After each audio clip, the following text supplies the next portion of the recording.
নমস্কার, কেমন আছেন সবাই? আমি অর্চিতা চলে এসেছি আপনাদের কাছে ভেতো বাঙালির আরেকটি নতুন ভিডিও নিয়ে। আজ অনেক দিন পর ভিডিও আপলোড করছি, তো তার জন্যে সরি। কেননা আমার যে 762 জন সাবস্ক্রাইবার আছেন, আমি জানি তারা আমার ভিডিও দেখেন এবং খুবই ভালোবাসেন। যাই হোক, আজকে ভিডিওটা শুরু করছি। ভিডিওটা কেমন লাগলো সেটা কমেন্টে অবশ্যই জানাবেন। কিন্তু সকালবেলা ঘুম থেকে উঠেছি, যথারীতি আমার যেমন কাজ থাকে সকালবেলা চা জল করা, সেগুলো সব করা হয়ে গেছে, খাওয়া দাওয়া হয়ে গেছে। কিন্তু এখন আমার প্রপারভাবে ঘুমটা যেন ছাড়েনি, কেননা কালকে রাতেবেলা ভীষণ রকমের গরম ছিল। আর দুদিকে চুল বেঁধেছি, দেখতেই পাচ্ছেন অর্ধেকটা চুল খুলে গেছে। তো ওই গরমের জন্য ঠিকঠাক ঘুম হয়নি। দিয়ে সকালবেলা চা জল খাওয়ার পর টুকটাক কাজ ছিল, সেগুলো সব সেরে নিয়ে বিছানাপত্র তুলে স্নান টান করে চলে এসেছি। এসে এখানে ব্রেকফাস্টে হয়েছে লুচি আর আলুর তরকারি। না, আজকে সাথে আর কোনো মিষ্টি নেই। প্রায় দিনই একটু মিষ্টি খাওয়া হয়ে যাচ্ছে, সেই জন্য মিষ্টিটা আজকে আর আনিনি, একটু অ্যাভয়েডই করেছি। তারপর বিকেলবেলার দিকে একবার যদি বাইরে যাই তখন তো আবার কিছু খাওয়া দাওয়া আছেই। স্নান টান করার পর খাওয়া দাওয়া করেছি, জামা কাপড়গুলো শুকোতে দেওয়া হয়নি, তাই একবার ছাদে এলাম। ভীষণ রকমের গরম, আর ছাদে উঠলে তো অবশ্যই জুতোটা না পরে ওঠাই যাচ্ছে না, কেননা পা রাখলেই যেন সেই ধুমটানা করে নাচা একদম শুরু হয়ে যাবে। রবীন্দ্রসঙ্গীত, আধুনিক গান, নজরুলগীতি সমস্ত কিছু একসঙ্গে নৃত্য পরিবেশন হয়ে যাবে। আর এখন তো আর ব্লোয়ার দিয়ে বা ড্রায়ার দিয়ে চুল শুকোতে হয় না, এমনিই চুল শুকিয়ে যাচ্ছে। চুল কেন, মানুষ পর্যন্ত শুকিয়ে যাচ্ছে 2 মিনিট রোদে দাঁড়ালেই ব্যাস। তবে এই গরমে যদি খুব প্রয়োজন না থাকে তবে ড্রায়ার ইউজ করবে না, তাতে কি হবে, চুলটা খুব বেশি ড্রাই হয়ে যাবে আর উঠতেও শুরু করবে। আর খুব বেশি ড্রাই হয়ে গেলে যখন চুল আঁচড়াবেন দেখবেন ভেঙে ভেঙে পড়ে যাচ্ছে, তাই সেগুলো থেকে একটু সাবধান। জামা কাপড় শুকোতে দেওয়া হয়ে গেছে। আর এই দেখুন, এবারে আম গাছেতে একদম বেশি ফুল আসেনি, আম খুব কম এসছে, কিন্তু এঁচড় এসছে খুব ভালো। জানি না কাঁঠাল কীরকম কী হবে, কেননা কিছু এঁচড় দেখছি একটু কানা কানা মতন হয়েও যাচ্ছে। চাই তাতে যতই ওষুধ দিন, কিন্তু আম গাছে বেশি ফুলও আসে না আর বেশি ফলও ধরেনি। জানি না এবারে আম কীরকম কী হবে। প্রায় বাইরে বেরোনোর পর দেখছি ওইরকম অনেকেরই হয়েছে, মানে প্রায় প্রত্যেকেরই বলতে গেলে। আম এবারে গাছের তুলনায় একদম হয়তো খুব বেশি হলে কত হবে, 20% মতন হয়েছে। না, আমের পরিমাণ আগের বছর প্রচুর হয়েছিল, এবছর খুবই কম হয়েছে। তার মানে এবছর আমের দামটা বেশ ভালোই হাই যাবে। যেহেতু বাড়ির গাছে হয় না, তাই কিনে তো একটু খেতেই হবে। আমের সিজনে আম খাবো না সেটা কি আর হয়? কিন্তু এবারে দামটা মনে হচ্ছে অনেকটাই বেশি যাবে, দেখা যাক কি হয়। এর আগের বছর যখন নেপাল গিয়েছিলাম, নেপাল থেকে আসার সময় ওই বিহারেতে রক্সল স্টেশনের ওখানে অনেক আম বিক্রি হচ্ছিল। আর আমগুলো দারুণ খেতে, একদম মানে একটা আমেতেই 1 কেজি হয়ে যাবে এরকম আর কি। আর এত মিষ্টি খেতে যে কি বলবো। যাই হোক, এই অনেকক্ষণ হয়ে গেছে ছাদে এসে, বুঝলেন, এবার নিচের দিকে যাই। আজকে একটা ঘটনাও বলি আপনাদের সঙ্গে, মানে এটা শেয়ার করছি। আমি যখন ভিডিওটা এডিটে করছি তখন আমি দেখছি, আমি আগের দিন রান্না করার সময় ক্যামেরা স্ট্যান্ড দিয়ে মোবাইলটা তো ভালোই বসিয়েছিলাম ভিডিওটা করার জন্য, কিন্তু কি হয়েছে জানেন, ভিডিওটা আমি অনই করিনি। অন না করা অবস্থাতেই আমার সব রান্নাবান্না শেষ হয়ে গেল, ভিডিওও হলো না, আর তাই এগুলো আপলোডও করতে পারলাম না। যাই হোক, আজকে সন্ধ্যাবেলা বেরিয়েছি একটু মমকে নিয়ে, একটু টুকটাক কেনাকাটি ছিল, কাজকর্ম ছিল। আর আমাদের এখানে একটু ওই মাঠে ঢুকেছিলাম, মানে টুকটাক জিনিসপত্র কিনতে। কেনা হয়ে গেছে। এরপর মম বলল, আবার তো তোমাকে বাড়ি গিয়ে রান্না করতে হবে, তাহলে চলো এখান থেকে কিছু খাবার দাবার নিয়েছি চাউমিন, এগরোল আর চিকেন পকোড়া। বাড়িতে গিয়ে জমিয়ে খাওয়া দাওয়া হবে। ওখানে অর্ডার দিয়ে এখানে দুজনে বসে শাশুড়ি বৌমা একটু গল্প হচ্ছিল। ওখানে জিনিসও হয়ে গিয়েছিল, নিয়ে আবার দুজনে বাড়ি চলে এসেছি। তারপর আগের দিনকে বাড়ি এসে খাওয়া দাওয়া করেছি। এটা হলো পরের দিন সন্ধ্যাবেলার কিছু ক্লিপ। পরের দিনকে একটু গ্রিন টি আর চানাচুর মুড়ি খেলাম, বুঝলেন, অনেক দিন পর। তারপর বেরিয়ে পড়েছি আমরা, আমাদের এখানে পুজো আছে শ্মশানে।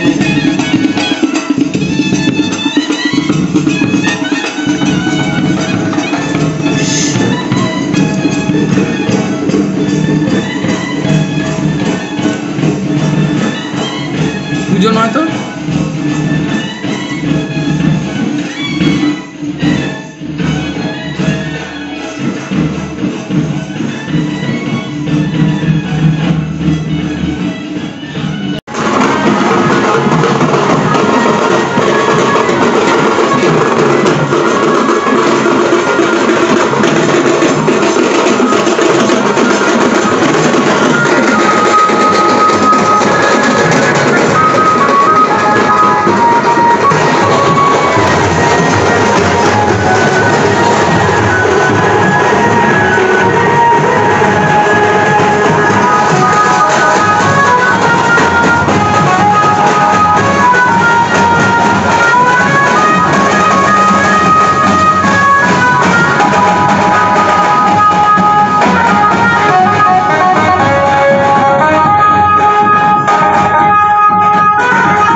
সকালবেলার দিকে 3টে দফা ব্যান্ড পার্টি করেছিল জানেন, বেশ ভালোই হয়েছিল। আর যখনই বাজছে আমি একবার করে চলে যাচ্ছি ওখানে, জানলা থেকে দেখছি আর কিছু কিছু ভিডিওগুলো করে নিয়েছি। যাই হোক, এই এখন বেরিয়ে পড়েছি, এবার ঠাকুরতলায় যাব, মানে শ্মশানী মায়ের তলায় যাব ওখানে পুজো দেখতে। এখনও যদিও ঠাকুর আসে না, তবে এই সন্ধ্যাবেলার দিকটাতেই যাই, এরপর আরও অনেক ভিড় হয়ে যাবে। তারপর আকাশটাও মাঝে মধ্যে দেখছি একটু বিদ্যুৎ চমকাচ্ছে, জানি না কি হবে এখন। আর আমাদের এখানে একটা নিয়ম আছে জানেন তো, মানে আশেপাশে যেখানেই যত কালী পুজো হোক বা অন্য কোনো পুজো হোক না কেন বা কোনো অনুষ্ঠান হোক, আগে আমাদের এখানে এই মায়ের তলাতে, মানে আমাদের এখানে কালীতলাতে আগে পুজো দিয়ে যেতে হয়, তারপর যে কোনো পুজো অনুষ্ঠান শুরু করে। তাই এই ব্যান্ড পার্টি করে এখানেও এসেছিলো, ওখানকার লোকজন সব পুজো দিয়ে গেছে, তারপর গিয়ে ওখানে পুজোর বিভিন্ন রকমের কাজকর্ম যা রীতিনীতি আছে সেগুলো শুরু হয়। এখানে আমি রেডি আছি, এখানে মম রেডি আছে, আর এই যে আছে বাপি, আমার কর্তা, সবাই মিলে এবার বেরিয়ে পড়েছি। আর কিছু কিছু ছবি তুলে রাখলাম স্মৃতি হিসেবে। আমার ছবি তুলতে তো বেশ ভালোই লাগে, সে তো আপনারা জানেনই। মমের জামাটা দেখছেন একদম চিকচাক করছে, ভালোই লাগছে বলুন, খুব সুন্দর। অনেকটা জোর করেই এই জামা কাপড়গুলো ওকে কিনে দেওয়া হয়। পরার পর বেশ ভালোই লাগে, প্রথমে খুব না করে না থাক না থাক, কিন্তু পরার পর বেশ ভালোই লাগে। এই যে এখানে লাইটের কাজকর্ম এখান থেকেই শুরু হয়ে গেছে প্রায়। আর লোকজনের আনাগোনা তো দেখতেই পাচ্ছেন, তার মানে ভেতর দিকটা মনে হচ্ছে বেশ ভালোই ভিড় হবে। তাড়াতাড়ি যাই। ওরা কোথায় গেল আবার? দাঁড়ান দেখি আবার পিছন দিকটা ঘুরে, কেননা আমরা তো একটু তাড়াতাড়ি হেঁটে চলে এসেছি, ওরা একটু দেরি করছিল বলে পিছন দিকটায় পড়ে আছে। দেখি আবার, আসলে মমের তো একটু হাঁটুতে প্রবলেম আছে আর খুব জোরে হাঁটতে পারে না, সেই জন্য আমরা একটু এবার তাড়াতাড়ি করে দুজনে গল্প করতে করতে কখন চলে এসেছি। আর পিছনগুলো দেখছি ওরা নেই, এই যে চলে এসছে। চলুন এবারে যাই তাড়াতাড়ি করে। আমাদের বেরোনোর কথা ছিল মোটামুটি 7টার সময়। তারপর গরমটা তো বেশ ভালোই আছে, বেরোতেও খুব একটা ইচ্ছা করছিল না, কিন্তু এখানে গ্রামের পুজো, যাবো না সেটা কি আর হয়? আর এখানে কর্তা হাত ধরে টানতে টানতে নিয়ে যাচ্ছে, এই রাস্তার মাঝখানে যাবে না, গাড়ি আসছে, সাইড দিয়ে এসো, তাড়াতাড়ি এসো, এই আর কি। তারপর বেশিক্ষণের রাস্তা নয় জানেন তো, ওই বাড়ি থেকে হেঁটে এলে ওই 5 থেকে 7 মিনিটের মতো লাগে, খুব বেশিক্ষণ লাগে না। আর ওই যে সামনের দিকে একটা গেট দেখছেন, ওই গেটটার সামনে দিয়েই যেতে হবে। যাওয়ার 2-3টে রাস্তা আছে, দেখি ওদিকটা ভিড় হলে এই সাইডটা দিয়েই চলে যাব। আর এটা তো মেন রোড, গাড়ি ঘোড়ার বেশ ভালোই ভিড় আছে। তারপর অনেক দূর দূরান্ত থেকে ঠাকুর ফাকুর দেখতে আসে, এই টোটোগুলোও বেশ ভালোই ভিড় করছে এখানে। যাই হোক, এখানে পুলিশ থাকে, সব ট্রাফিকের বেশ ভালো রকমই কন্ট্রোল করে। আর এই দেখছেন মাইকগুলো, একটা জিনিস আমি বুঝে উঠতে পারি না। হ্যাঁ, পুজো পার্বণ হোক, সব কিছুই ঠিক আছে, মাইক বাজুক সেটাও ঠিক আছে, কিন্তু ওই থাকতে থাকতে ওই অ্যাম্বুলেন্সের মতন আওয়াজ, তারপর পুলিশের গাড়ির মতন আওয়াজ, তারপর ওই গুম গুম করে ওঠা, এইগুলো কিসের জন্য করে এগুলো আমি আজ অবধি বুঝতে পারলাম না।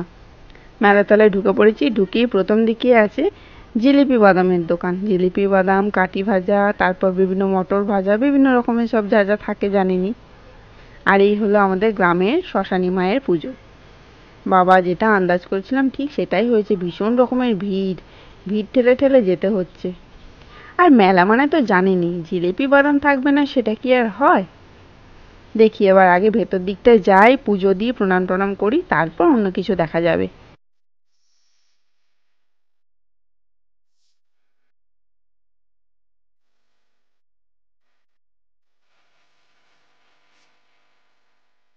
এই মেহেন্দিটা দেখতে পাচ্ছেন, অনেকেই হয়তো জানেন, আবার অনেকে হয়তো জানেনও না। সেই কাঠের উপরে বিভিন্ন ডিজাইন করা থাকে, আর ওই স্ট্যাম্প কালি যেমন থাকে সেরকম এটা কি থাকে আমি আজ অব্দি জানি না, কি রাসায়নিক কোনো জিনিসপত্র থাকে কি না, কোনো কেমিক্যাল দেয়া। তো সেই স্ট্যাম্পটার উপরে ভালোভাবে হাতটা দিয়ে টিপে নিল, নিয়ে হাতে ছাপ ফেলে দিল। ছোটবেলায় খুব করেছি জানেন, আর বড় হয়ে আর এখন ঠিক করে ওঠা হয় না, ইচ্ছা করে 2-1বার মাঝে মধ্যে, কিন্তু আর সেরকমভাবে করে ওঠা হয় না।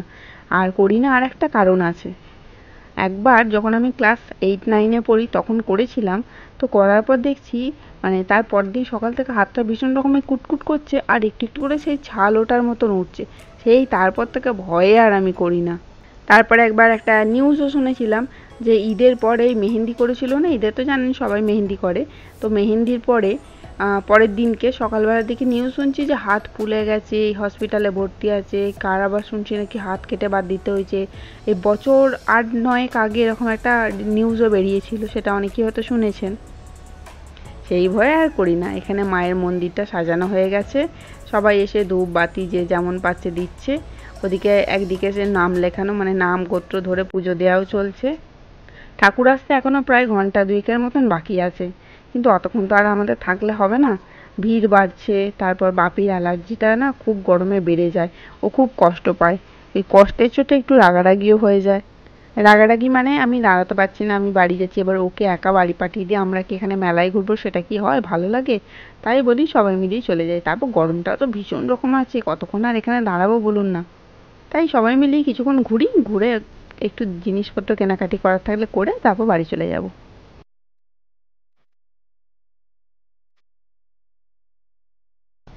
এখানে দেখছি ফাস্ট ফুডের দোকানও করেছে, অনেকগুলোই আছে দেখছি এখানে, একটা দুটো তিনটে চারটে পাঁচটা, এদিকেই পাঁচটা আছে, আবার ওইদিকেও দুটো তিনটে আছে। ভীষণ বড় মেলাটা হয় না, ছোটোখাটোর ওপরেই হয়, কিন্তু এইখানে যেহেতু শ্মশানী মায়ের পুজো এখানে একটাই হয়, তাই এখানটা 4-5টা থেকে খুবই ভিড় হয়। আমাদের গ্রামের আশেপাশের গ্রাম থেকেও এখানে আসে পুজো দেখতে।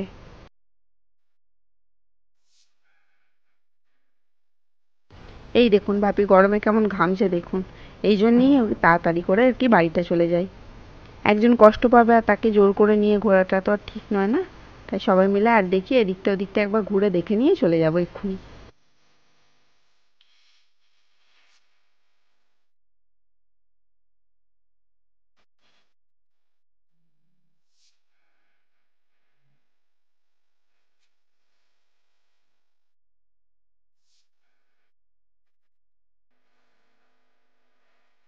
মেলাতলায় এলে মেয়েদের সর্বপ্রথম লক্ষ্য কি থাকে বলুন তো? ওই হার, কানের, চুড়ি, তারপর টেডি বিয়ার, বিভিন্ন রকমের ক্লিপ, এইগুলো। আর ছেলেদের থাকে, মানে বাচ্চা ছেলে হলে গাড়ি, আর একটু বড় হয়ে গেলে ওই বন্দুক, তারপর থাকে ওই বিভিন্ন রকমের চাবি রিং, আরও অনেক কিছুই থাকে। যাই হোক, তো আমাদের মেয়েদের প্রধানত এই যে চলে এসেছি এখানে হার, কানের, ক্লিপ এগুলো দেখতে, মানে ভালো লাগলে একটু আধটু করে কিনি। কিনেছি এখানে, কিনিনি নয়, দুটো তিনটে জিনিস কিনেছি। তবে একটা জিনিস খুবই পছন্দের ছিল, কিন্তু তার দামটা খুব বেশি বলছিল, তাই আর নিইনি। আমার এটা একটা মানে কি বলবো এটাকে, ঠিক বলুন আর ভুলই বলুন, আমার ধরুন কোনো জিনিস পছন্দ হয়েছে কিন্তু তার দামটা খুব বেশি বলছে, মানে আমার মনে হচ্ছে জিনিসটার থেকে জিনিসটার দামটা অনেক বেশি, তখন কিন্তু আমার সেটা যতই পছন্দ হোক আমি নেবো না। কেননা এটাও তো দেখতে হবে যে হ্যাঁ ও অত দাম বলছে, আমার এক্সপ্রেশন দেখে বুঝতে পেরেছে যে আমার জিনিসটা খুব ভালো লেগেছে, ও হয়তো এটাও ভাবছে হয়তো ও নিয়ে নেবে। তাই দাম বার্গেনিং করার পরেও যখন কমাবে না, না আমি আর সেই জিনিসটার দিকে তাকাবো না, আর নেবো না, তখন মাথা থেকে সেটা ঝেড়ে ফেলবো যে ঠিক আছে পছন্দ ছিল কিন্তু দাম খুব বেশি, সেই জন্য আমি আর নিতে পারছি না। যতই পয়সা থাকুক জিনিস বুঝতে হবে যে এটা আমার বাজেটের থেকে বেশি হয়ে যাচ্ছে, তো সেই ক্ষেত্রে একটু কম্প্রোমাইজ করা যায়, তাই না? যাই হোক, এই ছিল আজকের আমার ভিডিও। তারপর বাড়ি চলে এসেছি, জিলিপি বাদাম কিনে এনেছিলাম। আর আমার এই পেঁচানো জিলিপিটা, মানে এই ডালের জিলিপিটা থেকে না, আমার ওই বেসনের জিলিপিটাই খেতে ভালো লাগে, তাই ওটাও আমার জন্য নিয়ে এসেছিলাম। আর মম, বাপি আর আমার কর্তারা এই ডালের জিলিপি খুব ভালোবাসে, তাই ওদের জন্য এটা নিয়ে এসেছিলাম। যাই হোক, এই ছিল আজকে আমার সারাদিনের ভিডিও। আর এই টুকটাক করছি, ভিডিও দিতে খুবই দেরি হয়ে যাচ্ছে, তার জন্য আমি ভীষণভাবে ক্ষমা প্রার্থী। ভিডিও ভালো লাগলে একটা লাইক করে দেবেন, কমেন্ট করে দেবেন, আর চ্যানেলটি সাবস্ক্রাইব না করা থাকলে অবশ্যই সাবস্ক্রাইব করে দিয়ে যাবেন। ভিডিওর কোন পার্টটা ভালো লাগলো সেটা অবশ্যই কমেন্ট করে জানাবেন। আপনারা যদি এইভাবে আমাকে সাপোর্ট করতে থাকেন, খুব তো ভালো লাগছে, সেটা আর কি বলবো, বলার ভাষা নেই। আর এতে আমি আরও অনেকটা মানে কি বলবো বলুন তো, আগ্রহ হবে যে না ভিডিও আপলোড করি, আপনাদের ভালো লাগছে, আপনারা অপেক্ষায় থাকবেন, তাই না? এই যে গরমে বাড়ি চলে এসেছি আর দেখতেই পাচ্ছেন কি আরে ঘাম হয়েছে। আর মেকআপ তো আমি কিছু করিনি, একদমই কিচ্ছু করিনি, জাস্ট ওই একটু লিপস্টিক লাগিয়েছিলাম। ইভেন আমি কাজলটাও পরিনি, কেননা কাজল পরার পরে এই গরমকালেতে যতই বলুক ওয়াটারপ্রুফ আর যাই প্রুফ হোক, ওই নিচের দিকে এই ডার্ক সার্কেলের মতন এত বিচ্ছিরিভাবে একটা কালো স্পট পড়ে যায়, সেটাকে আবার এসে তুলতে হয়। তোলাটা বড় কথা না, কিন্তু দেখতেও খুবই খারাপ লাগে, তাই না? সেই জন্য আমি আর ওই কাজল টাজলগুলো পরিনি। গরমকালে আমি মেকআপ পুরোপুরিভাবেই অ্যাভয়েড করি, খুব বেশি হলে হয়তো লিপস্টিকটা লাগাই, ব্যাস। এই যে রোল কিনে এনেছিলাম, রোল খেয়েছি, তারপর জিলিপি বাদাম খেয়েছি। বাদামটা আমি অতটা পছন্দ করি না, জিলিপিটা খেয়েছি। খাওয়া দাওয়ার পর এবার আমরা শুতে চলে যাচ্ছি, আর থাকতে পারছি না, ভীষণ রকমভাবে গরম। এবার যাই একটু গিয়ে রেস্ট করি, কানের টানেরগুলো খুলি। আজকে ভিডিও তাহলে এখানে শেষ করছি। সবাই ভালো থাকবেন, সুস্থ থাকবেন, সাবধানে থাকবেন। আর ভিডিও ভালো লাগলে কি করতে হবে আপনারা তো জানেনই, আমি জানি সেটা। আজ তবে আসি।